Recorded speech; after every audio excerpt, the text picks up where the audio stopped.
بسم اللہ الرحمن الرحیم الحمد للہ رب العالمین والصلاة والسلام علی اشرف الانبیاء والمرسلین سیدنا و نبینا و مولانا محمد خاتم النبیین وعلى آلہ و اصحابہ و ازواجہ و ذریاتہ ومن تبعہم بإحسان ودعا بدعوتہم الی یوم الدین اما بعد اعوذ باللہ من الشیطان الرجیم بسم اللہ الرحمن الرحیم وما الحیاة الدنیا الا لعب ولہو وللدار الآخرة خیر للذین یتقون افلا تعقلون وقال تعالی بل تؤثرون الحیاة الدنیا والآخرة خیر وابقى ان هذا لفی الصحف الاولى صحف ابراہیم و موسیٰ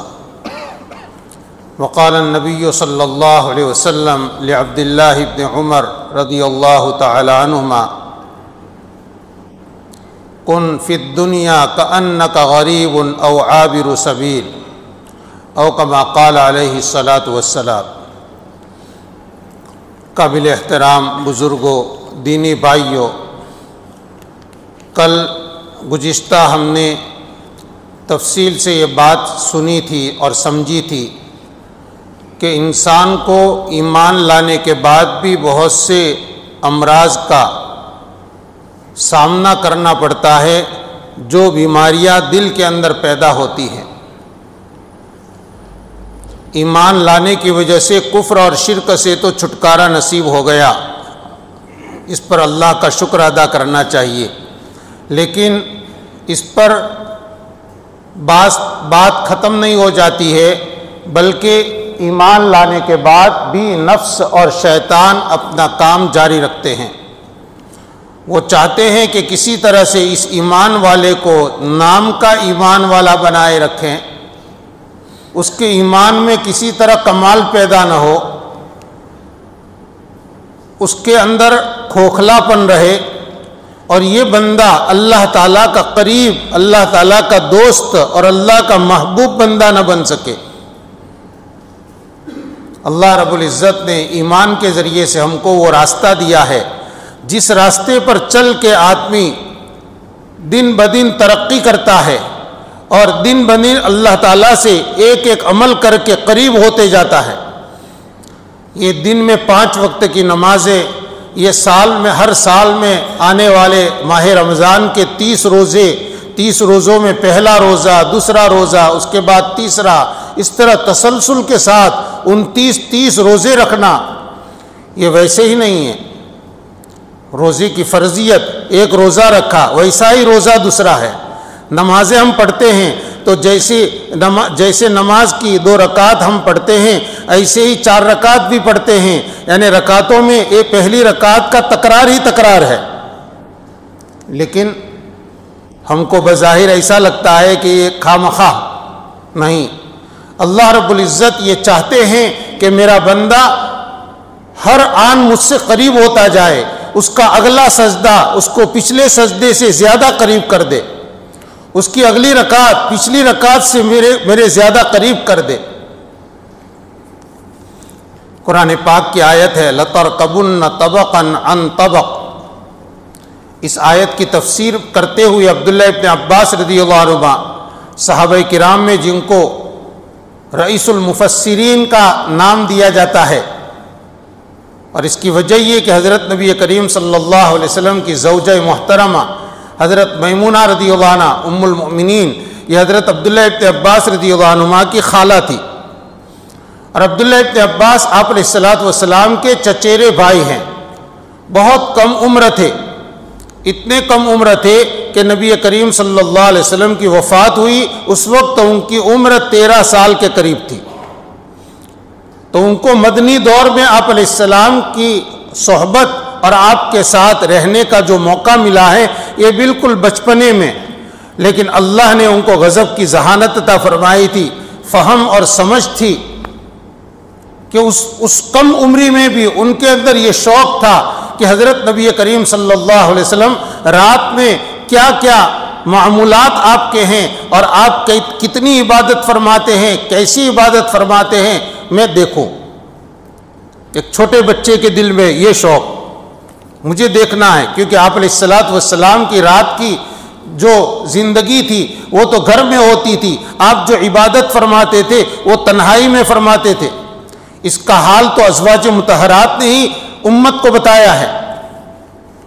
عبداللہ ابن عباس رضی اللہ عنہ نے اپنی خالہ حضرت میمونہ رضی اللہ عنہ سے اجازت لی۔ جس دن آپ کے رہنے کی باری حضرت میمونہ رضی اللہ عنہ کے یہاں تھی، اس دن کے لیے انہوں نے اجازت مانگی کہ مجھے آج رات آپ کے گھر میں گزارنی ہے اور پیارے نبی صلی اللہ علیہ وسلم کے رات کے معمولات مجھے دیکھنے ہیں۔ حدیث کی کتابوں میں تفصیل سے عبداللہ ابن عباس رضی اللہ عنہما کی اس رات کی روایت بہت تفصیل کے ساتھ آئی ہوئی ہے۔ کہتے ہیں میں وہاں سویا، ان کو سونا تو تھا نہیں۔ نبی کریم صلی اللہ علیہ وسلم رات دیر گئے، تشریف لائے، اپنی ضرورتوں سے، دینی ضرورتوں سے، کام سے فارغ ہو کر آپ نے سوتے وقت تک کیا پڑھا، پھر آپ نے کتنی دیر آرام فرمایا، پھر آپ کھڑے ہوئے، بیدار ہوئے تو آپ نے کیا کلمات پڑھے، کیا دعائیں، کون سی آیتیں پڑھی، آپ نے پھر مسواک لی، مشکیزے سے پانی لیا اور آپ نے وضو فرمایا، اور پھر آپ نماز کے تہجد کے لیے روزانہ کے معمول کے مطابق آپ آدھی رات گزرنے کے بعد یا آخری تہائی رات کا آخری تیسرا حصہ باقی ہوتا، نبی کریم صلی اللہ علیہ وسلم اللہ کے سامنے کھڑے ہو جاتے تھے۔ عبداللہ ابن عباس رضی اللہ عنہ تو رات سے ہی جاگ رہے ہیں، یہ سب چیزیں نوٹ کرنے کے لیے آئے ہیں، یہ عملی سبق تھا۔ حضرت نبی کریم صلی اللہ علیہ وسلم جب تہجد کے لیے کھڑے ہو گئے اور آپ نے نیت باندھی تو عبداللہ ابن عباس رضی اللہ عنہ کی ذہانت کہ انہوں نے سوچا کہ اب مجھے دیکھتے کیا رہنا، آپ کی اقتداء کا شرف کیوں حاصل نہ کر لو، مقتدی بن کر آپ کے پیچھے کھڑے ہو گئے، ایک امام ایک مقتدی، اور آپ علیہ السلام کے بائیں طرف کھڑے ہوئے۔ یہ بھی غالباً ان کی فہم تھی کہ میں نبی کریم صلی اللہ علیہ وسلم کو اپنے داہنے ہاتھ پر رکھوں اکراماً، لیکن چونکہ ایک امام کے پیچھے ایک مقتدی ہو تو اس کو امام کے داہنی طرف یعنی مقتدی کے بائیں ہاتھ پر امام صاحب ہوں گے، مسئلہ یہ ہے۔ اس لیے آپ علیہ السلام نے ہاتھ پیچھے سے لیا اور ابن عباس کا ہاتھ پکڑا، اور بعض روایتوں میں کہ کان پکڑا اور کھینچ کر ان کو داہنی طرف کھڑا کیا پیچھے سے ہی۔ آپ نے تہجد کی چند رکعتیں پڑھی اور نماز کی پوری کیفیت کو ابن عباس رضی اللہ عنہ بیان کرتے ہیں۔ اس رات میں یا اور کسی موقع پر نبی کریم صلی اللہ علیہ وسلم استنجے کے لیے تشریف لے گئے تو عبداللہ ابن عباس رضی اللہ عنہ کو معلوم تھا کہ آپ وضو استنجے سے آتے ہی فوراً وضو فرماتے ہیں، تو انہوں نے جا کر فوراً وضو کے پانی کا لوٹا تیار کر دیا۔ نبی کریم صلی اللہ علیہ وسلم نے دیکھا کہ بغیر مانگے کسی نے پانی تیار کر رکھا ہے، اور معلوم ہوا کہ ابن عباس نے یہ رکھا ہے، تو آپ نے دعا دی، اللہم علمہ الکتاب والحکمہ، اے اللہ اس کو کتاب اللہ اور حکمت کی تعلیم دے۔ بس اس دعا کا اثر یہ ہوا کہ حضرت عبداللہ ابن عباس رضی اللہ عنہ کو قرآن کی تفسیر کی روایات جتنی یاد ہے اور ان سے جتنی مروی ہے اتنی اور صحابہ سے مروی نہیں ہے، اس لیے ان کو رئیس المفسرین کہا جاتا ہے۔ تو عبداللہ ابن عباس رضی اللہ عنہ نے اس آیت کی تفسیر میں لَتَرْكَبُنَّ طَبَقًا عَنْ طَبَقٍ، اللہ تعالیٰ فرماتے ہیں البتہ ضرور بھی ضرور تم سوار ہوں گے ایک طبقے پر، ایک طبقے کے بعد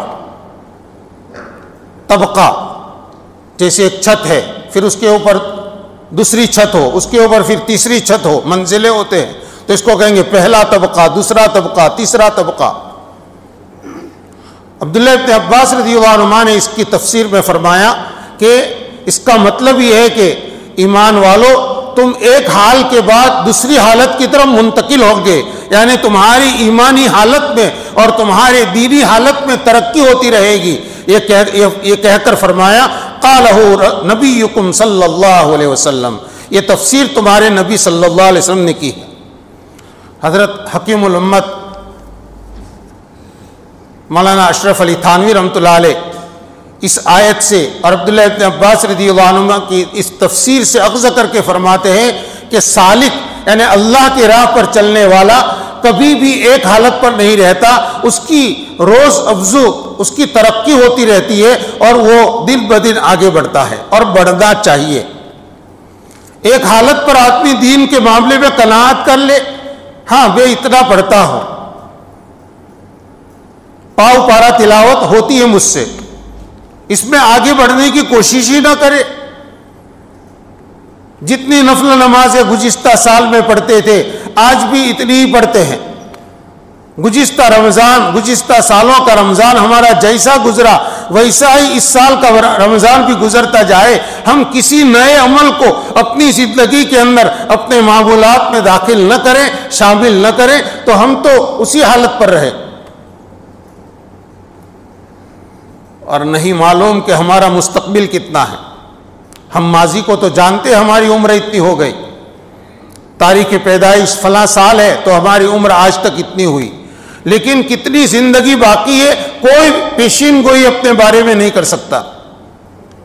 تو میرے بھائیوں، دنیا کی اس عمر کو، دنیا کی اس زندگی کو جو ہمارے پاس ہے اس کی قدر کرنی چاہیے اور اس کے اوپر ہمیں قناعت کرنے کے بجائے اس کو کام میں لا کر آگے بڑھنے کی فکر اور کوشش کرنی چاہیے۔ اللہ تعالیٰ ہم سب کو اس کی فکر نصیب فرمائے۔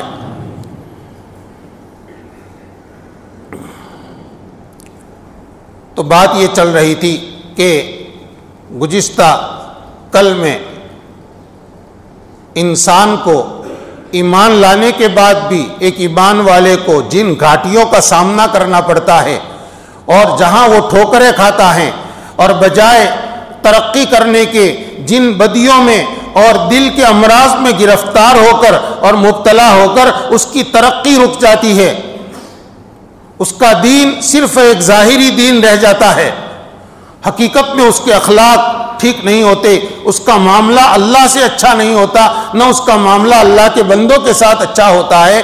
اس کے اسباب بتائے تھے کہ وہ دل کی بیماریاں ہیں، 11-12 بتلائی تھی کہ وہ دل میں جب جڑ پکڑ لیتی ہے تو آدمی کے ظاہری اعضاء سے بھی، اعضاء بدن سے بھی پھر کام صحیح نہیں سرزد ہوتے۔ اس کے آنکھوں کا دیکھنا، اس کی زبان کا بولنا، اس کے ہاتھ اور پاؤں کا کام کرنا، یہ سب اس طریقے پر ہوتا ہے جس سے اللہ کا کوئی نہ کوئی حکم ٹوٹتا ہے۔ ان امراض سے چھٹکارا پانا یہ انسان کے لیے سب سے پہلی شرط ہے۔ چھٹکارا پانے کی کوشش کرے۔ دیکھیے، چھٹکارا پانے کا مطلب یہ نہیں ہے کہ آدمی اپنے اندر سے ان سب چیزوں کو جڑ سے اکھاڑ کر پھینک دے، کہ دل کے اندر نہ غصہ رہے، دل میں نہ شہوت رہے اور دل کے اندر نہ دنیا کی کوئی بھی محبت باقی رہے، دل کے اندر نہ کسی اور بخل باقی رہے، سب کو کریت کر اکھیڑ کر پھینک دے، ایسا کبھی نہیں ہوگا۔ اللہ تعالیٰ نے بعض چیزیں ہمارے اندر جبلی طور پر، فطری طور پر رکھی ہے۔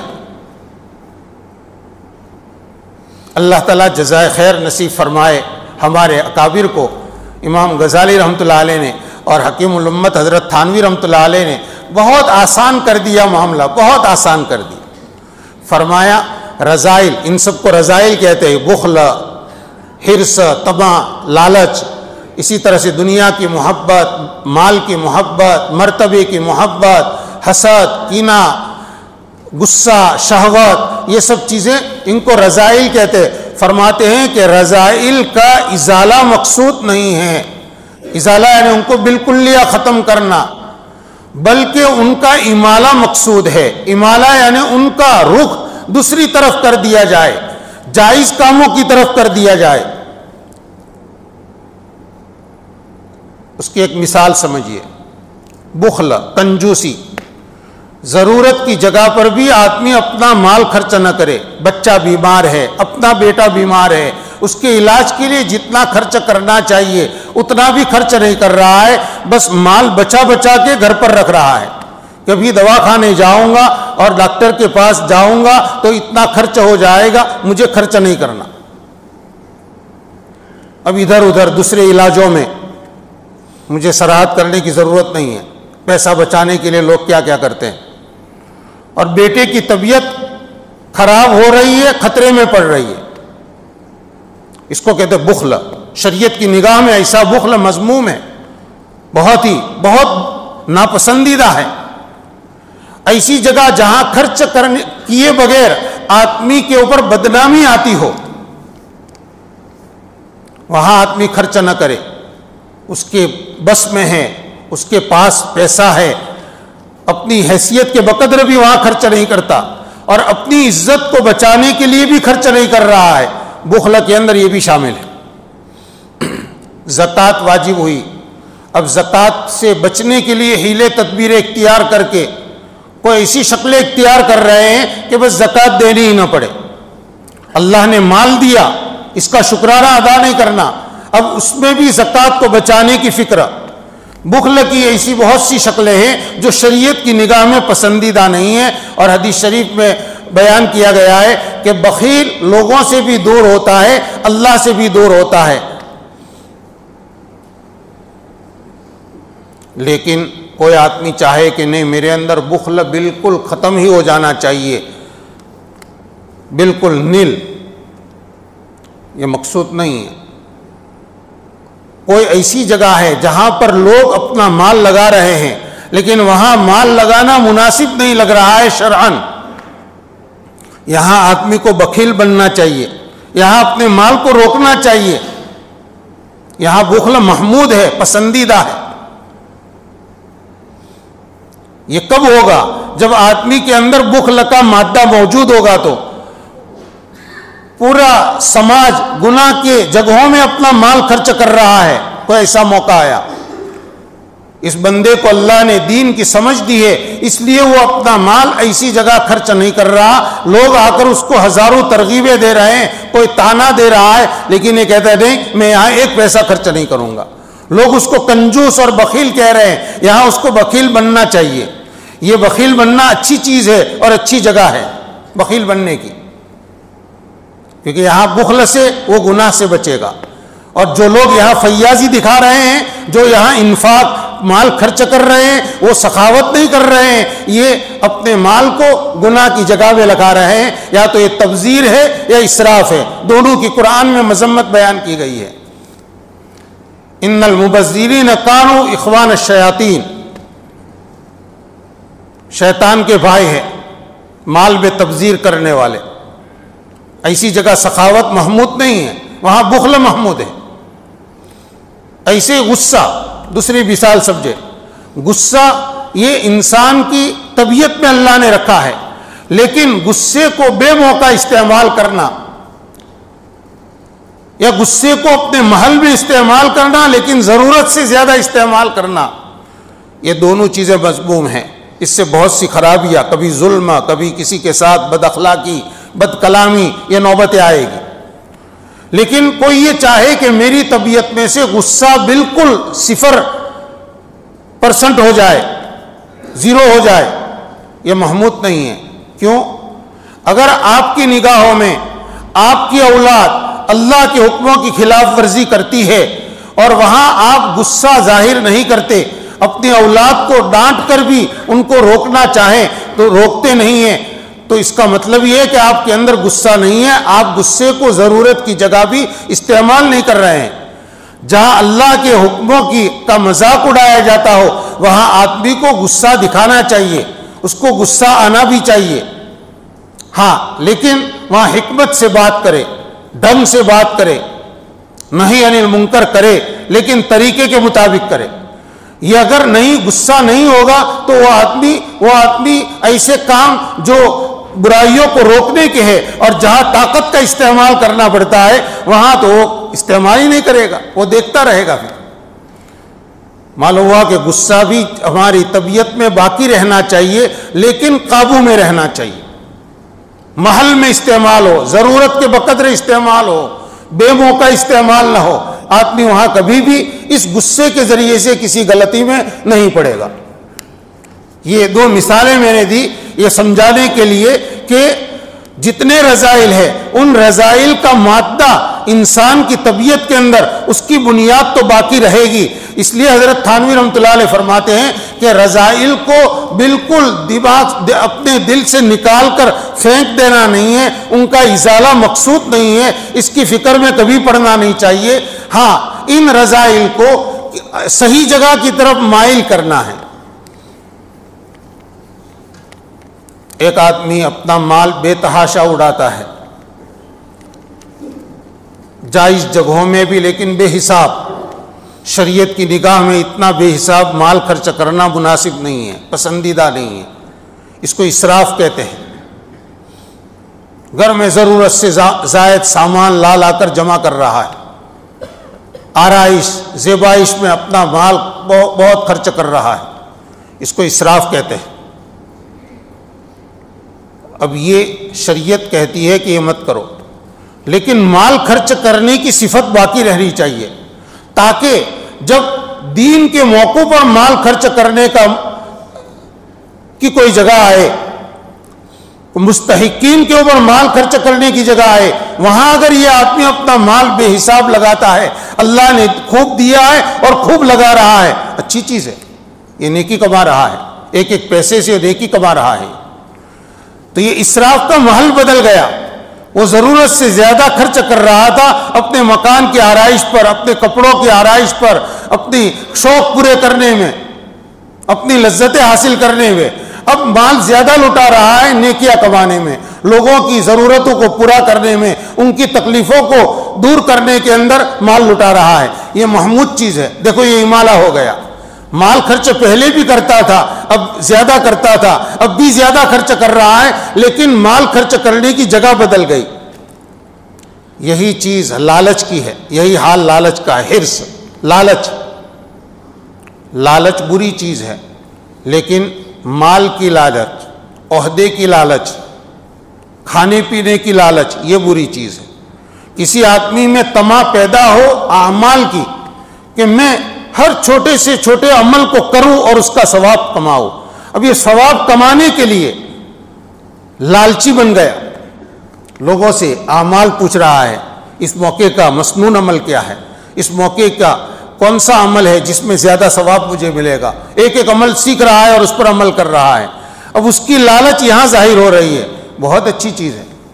حضرت شیخ الحدیث مولانا زکریا صاحب نور اللہ مرقدہ کو ان کے متوسلین اور متعلقین حضرات مدینہ منورہ میں جب حضرت تھے تو اس وقت آ کر ان کے سامنے ذکر کرتے تھے، حضرت آپ کے لیے میں نے طواف کیا، میں نے آپ کے نام پر عمرہ کیا. حضرت بڑے خوش ہوتے تھے. تو حضرت کے بعض قریبی حضرات فرماتے تھے، حضرت آپ تو بڑے حریص ہیں، بڑے لالچی ہیں. یعنی کوئی اعمال کا ایصال ثواب اور آپ کے حق میں کوئی عمل کر کے خبر دیتا ہے تو آپ کو بڑی خوشی ہوتی ہے. یہ حرص اچھی چیز ہے، اور اسی کے ذریعے سے آدمی اعمال میں دن بدن آگے بڑھے گا. تو رذائل کو بالکلیہ ختم تو کر نہیں سکتے اور ہوں گے نہیں. ہاں، ان کو صحیح مصرف میں، صحیح جگہوں میں شریعت نے جہاں اپنی ان صلاحیتوں کو لگانے کے لیے فرمایا ہے وہاں لگائے. یہ مقصود ہے. اسی کو تزکیہ کہتے ہیں، اسی کو اصلاح کہتے ہیں. اصلاح نفس کا مطلب یہ ہے. تزکیے کا مطلب یہ قطعاً نہیں ہے کہ آدمی کے اندر سے یہ سارے مادے بالکل جڑ سے ختم ہو جائیں.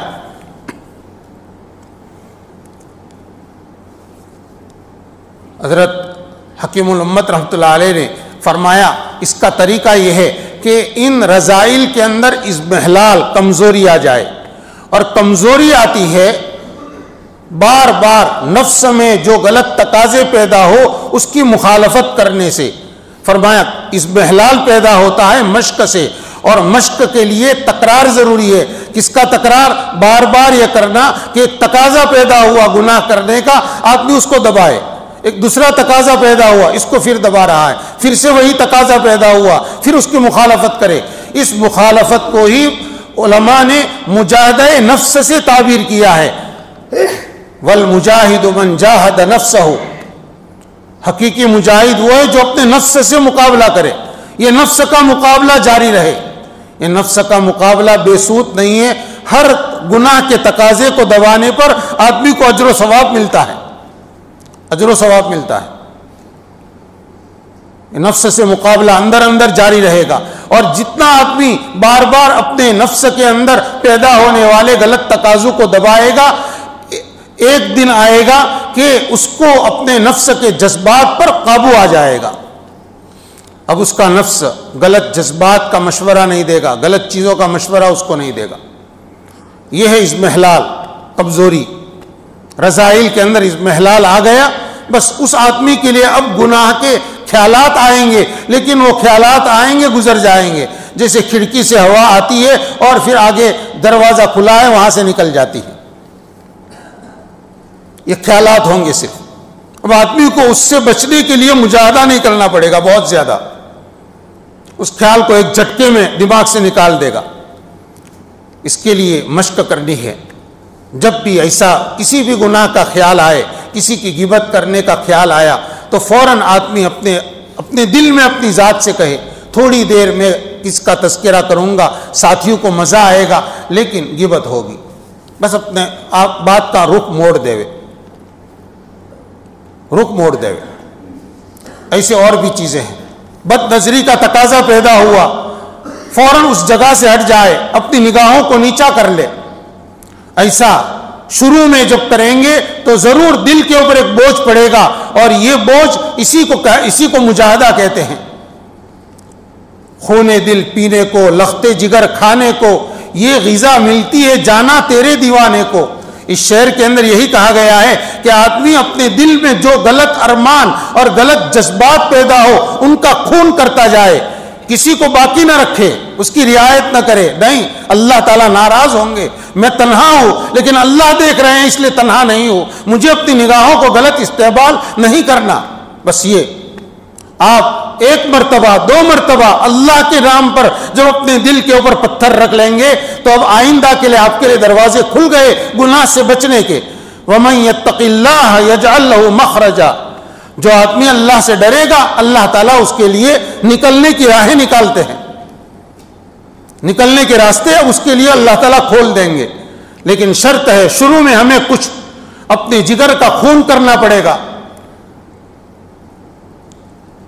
خونے دل پینے کو، لختے جگر کھانے کو، یہ غذا ملتی ہے جانا تیرے دیوانے کو۔ اللہ کی محبت میں جو دیوانہ بن گیا ہو اس کی غذا تو بس یہی ہے، اس کو تو کڑوے گھونٹ پینے ہیں، وہی نفس کے مجاہدوں کے۔ لیکن یہ مجاہدے کے کڑوے گھونٹ ہم کو آگے اللہ تعالیٰ کی طرف سے بہترین رزق، کل جیسے ذکر کیا تھا، کون سا رزق؟ دنیا کی روزی تو ہے ہی ہے، لیکن آخرت کی جنت کا رزق، یہ جنت کی رزق، جنت کی نعمتیں ہمارے لیے تیار کر دے گا یہ مجاہدے۔ میں نے آپ کے سامنے دو آیتیں تلاوت کی، ان دونوں آیتوں میں اللہ رب العزت نے دنیا کی حقیقت بیان فرمائی ہے۔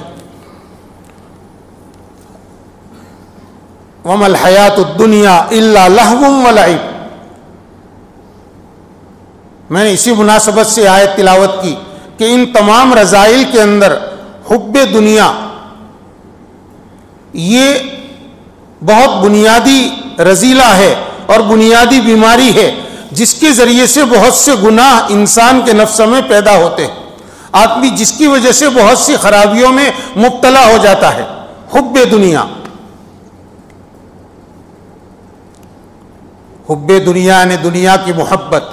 جب ہم حب دنیا اور دنیا کی محبت بولتے ہیں تو ہمارا ذہن سیدھا اس طرف جاتا ہے کہ اس کا مطلب یہ کہ روپیے، پیسے، کام دھندا، کاروبار یہ سب برا ہے۔ نہیں، یہ مطلب نہیں۔ دنیا کا ایک مطلب ہے جو لغت کے اعتبار سے ہے، عربی زبان کے اعتبار سے ہر قریب کی حالت کو دنیا کہتے ہیں۔ عرفاً دنیا کہتے ہیں موت سے پہلے تک کی زندگی کو۔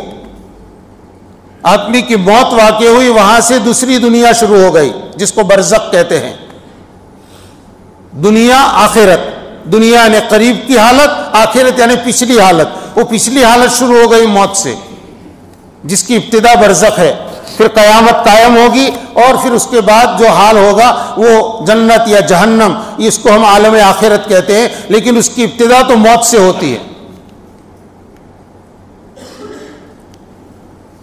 شریعت کی اصطلاح میں دنیا کہتے ہیں ہر وہ چیز جو آخرت سے رکاوٹ بنے، جو چیز ہماری آخرت یعنی آخرت میں جنت اور جنت کے بلند درجات حاصل کرنے سے ہمارے لیے رکاوٹ بنے، وہ دنیا ہے۔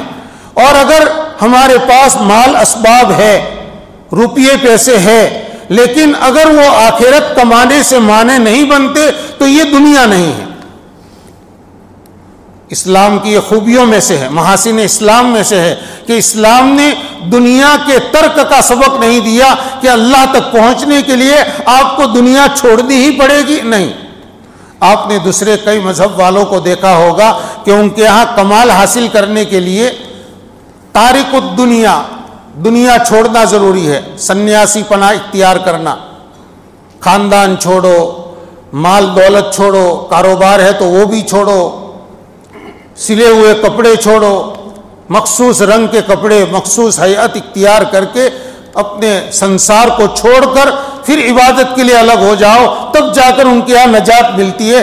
اسلام نے نہیں کہا، اسلام نے تو دنیا کے اندر رہ کر اللہ تک پہنچنے کے راستے بتائے ہیں، دنیا کمانے کے طریقے بتائے ہیں، قربان جائیے، دنیا کیسے کمانی اس کے طریقے بتائے ہیں، اس کی ترغیب دی ہے۔ ایک شخص آپ علیہ السلام کی خدمت میں آئے کچھ اپنی حاجت پیش کرنے کے لیے، سوال کرنے کے لیے۔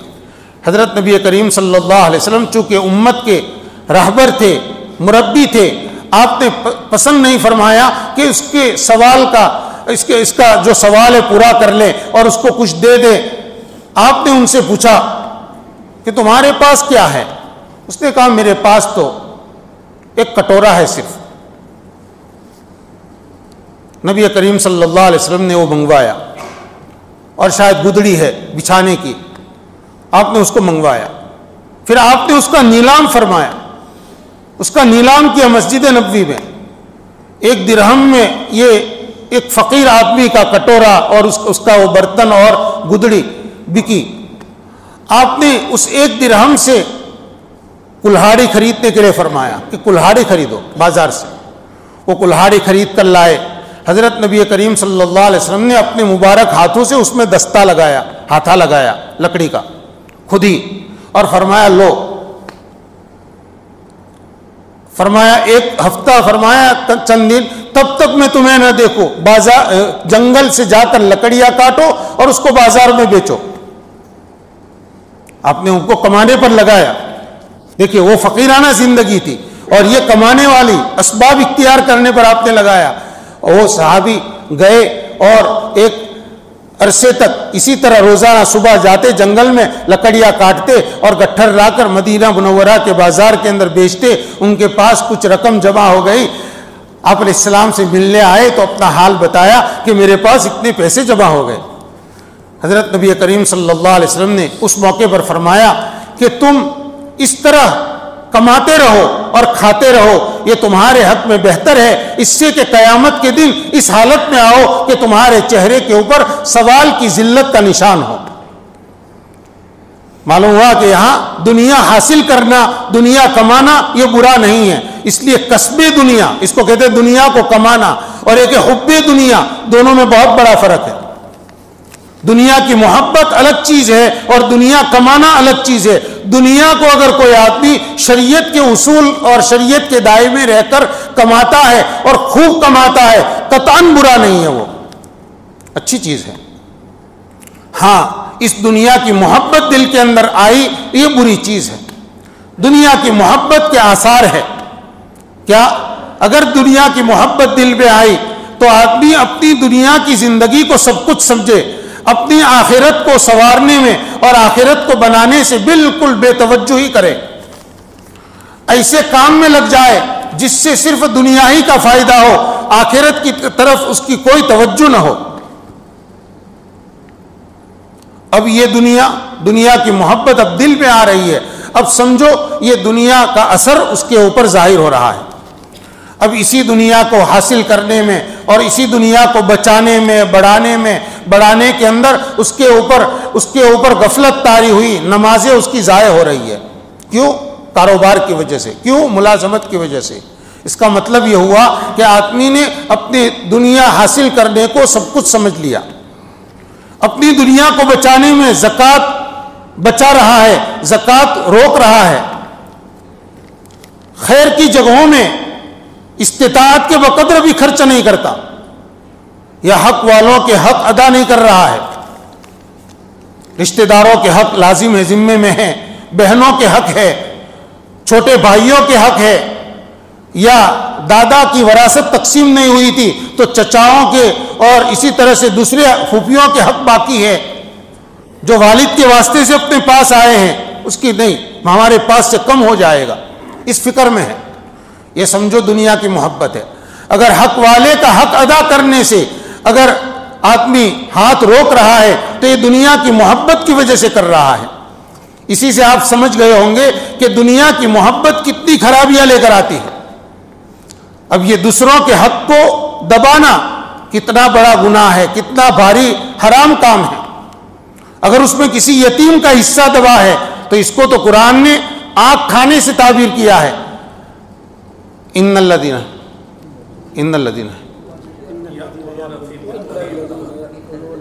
الذین سے ہے، ان الذین یأکلون اموال الیتامی انما یأکلون فی بطونہم نارا وسیصلون سعیرا۔ بے شک وہ لوگ جو یتیموں کا مال کھاتے ہیں وہ اپنے پیٹ میں آگ کھا رہے ہیں، اور ایسے لوگ عنقریب دہکتی ہوئی آگ میں داخل ہوں گے۔ اللہ تعالیٰ ہم سب کی حفاظت فرمائے۔ تو اس کی بنیاد کیا ہوئی؟ وہی دنیا کی محبت۔ آدمی کا کاروبار ہے، اپنے بچوں کو کھلا سکے اتنی آمدنی اس کو مل رہی ہے، لیکن کاروبار کو بڑھانے کے لیے سودی قرض لے رہا ہے۔ اب یہ کیا ہوا؟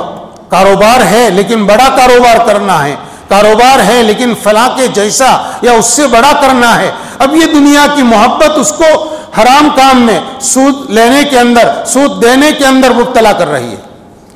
یہ دنیا کی محبت ایک نہیں کتنے حرام چیزوں کی طرف لے جائے گی۔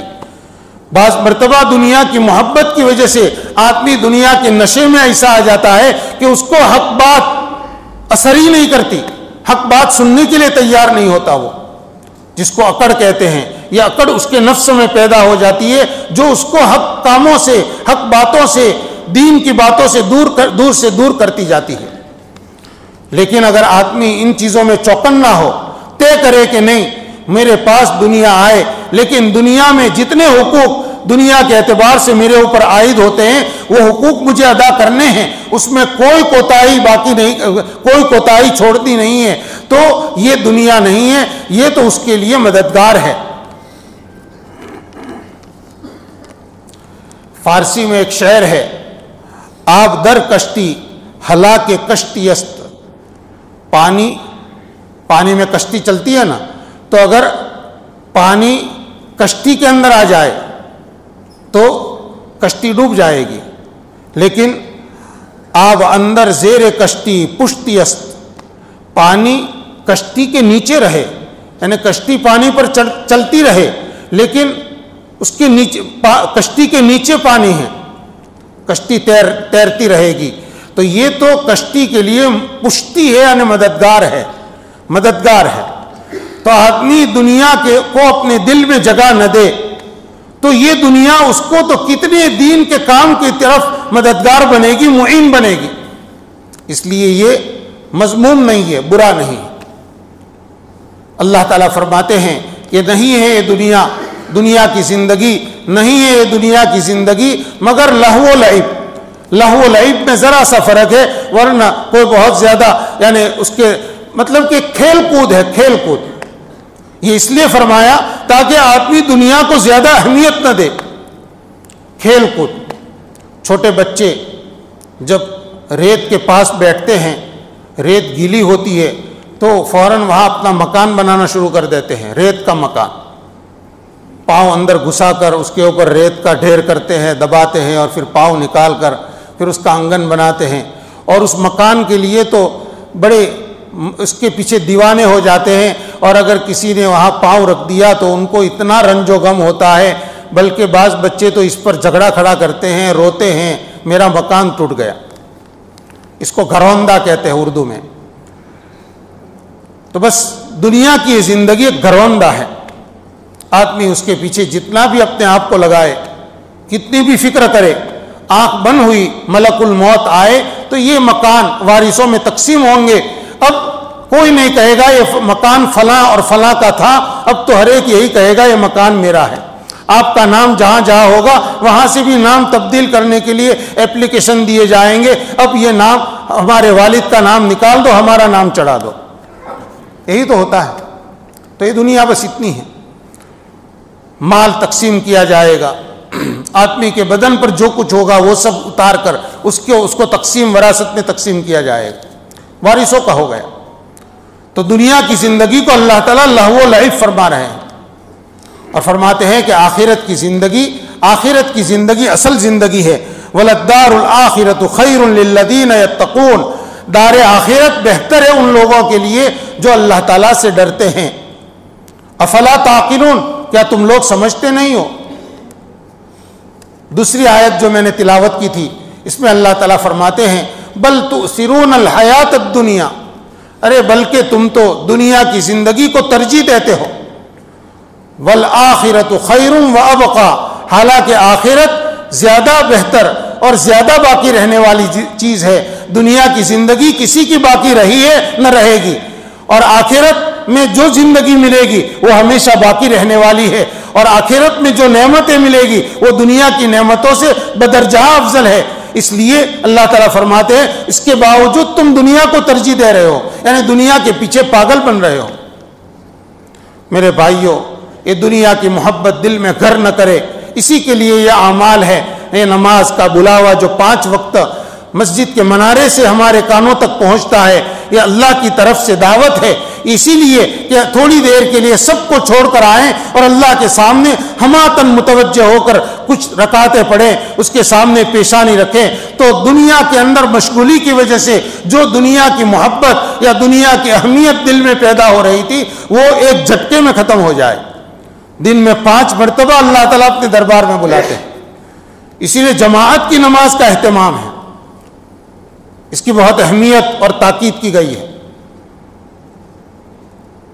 یہ رمضان کے روزے، یہ تلاوت اور یہ اعمال کی فضائل جو بیان کیے جاتے ہیں اور ہم سنتے ہیں کہ اس عمل پر اتنا ملے گا، اس پر جنت کا یہ وعدہ ہے، یہ اس لیے تاکہ دنیا میں ہم رہیں، دنیا میں جیے، دنیا کے مشاغل میں ہم ضرور رہیں، یہ ہماری ضرورت کی چیز ہے، لیکن اس کے اندر ہمارا دل لگ نہ جائے، ایسا نہ لگے کہ ہم اس میں اللہ کو، اللہ کے حکموں کو بھول بیٹھے۔ یہ سارے دینی اعمال اس لیے ہیں۔ اور ذکر، اللہ کی یاد یہ آدمی کو دنیا سے بے رغبتی پیدا کرتی ہے۔ اللہ کی یاد میں جب آدمی تھوڑی دیر بیٹھتا ہے تو دل کو حقیقی سکون ملتا ہے، جو سکون دنیا کے کسی نقشے سے نہیں ملتا۔ الا بذکر اللہ تطمئن القلوب، سنو اللہ کے ذکر ہی سے دلوں کو حقیقی اطمینان ملتا ہے۔ یہ اسی لیے ہے کہ آدمی کے پاس سب کچھ ہے، اچھا مکان ہے، ایک نہیں کئی ایک مکانات ہیں، اچھا کاروبار ہے، لیکن سب کو چھوڑ کر وہ اللہ کا نام، اللہ کی بڑائی بیان کرنے کے لیے بیٹھا ہے، اپنی زبان سے بول رہا ہے سبحان اللہ، اللہ کی ذات پاک ہے، الحمدللہ، تمام تعریف اللہ کے لیے ہے، اللہ اکبر، اللہ سب سے بڑے ہے۔ یہ زبان پر جب یہ بول آئیں گے یہ بے سود نہیں ہے، دل کے اندر سے ان تمام اہمیتوں کو جو دنیا کے مشغلوں میں رہنے کی وجہ سے پیدا ہو رہی ہے وہ نکلے گی۔ اس کا علاج یہ ہے، اس لیے ہم اہتمام کریں، کوشش کریں، ہم جس مشغلے میں ہو وہ مشغلہ ہماری ضرورت ہے، ہمارا مقصد نہیں ہے۔ کاروبار والے کے لیے اپنا کاروبار، تجارت والے کے لیے اپنی تجارت، ملازمت کرنے والے کے لیے اپنی ملازمت، نوکری، محنت مزدوری کرنے والے کے لیے اپنی محنت اور اپنی مزدوری، کھیتی باڑی والے کے لیے اپنی کھیتی باڑی، یہ مقصود نہیں ہے، یہ مقصد نہیں ہے، یہ ضرورت ہے۔ اور آدمی ضرورت کی جگہ میں بقدر ضرورت رہتا ہے، مقصد پر اس کی نظر ہوتی ہے۔ اسی لیے حضرت نبی کریم صلی اللہ علیہ وسلم نے عبداللہ ابن عمر رضی اللہ عنہ، نوجوان صحابی تھے، اور آپ علیہ السلام سے انہوں نے خوب استفادہ کیا انہوں نے۔ آپ نے ایک مرتبہ عبداللہ ابن عمر رضی اللہ عنہما کو جب یہ ہجرت کر کے نئے نئے آئے مدینہ منورہ میں، بالکل جوان تھے، ابھی کا نکاح نہیں ہوا تھا، ان کی بہن حضرت حفصہ رضی اللہ عنہ آپ علیہ السلام کے نکاح میں تھی. آپ نے ایک مرتبہ عبداللہ ابن عمر رضی اللہ عنہما نے ایک خواب دیکھا تھا، اور روایتوں میں ہے کہ وہ خواب بہت عجیب خواب تھا، کسی موقع پر بیان کریں گے.